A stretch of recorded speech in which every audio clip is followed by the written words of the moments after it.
Ahojte, toto sú 3 otázky, ktoré nám stále píšete dookola. V akých pevnostiach realizujete anhydridové potiery?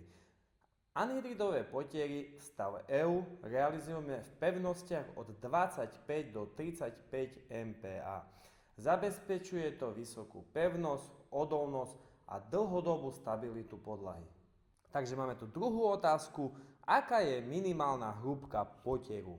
U nás v EU stále navrhujeme skladbu a hrúbku potieru individuálne podľa zaťaženia, typu vykurovania. Snažíme sa to robiť tak, ale že by to bolo z dlhodobého hľadiska čo najlepšie a najtrvácnejšie pre celú podlahu.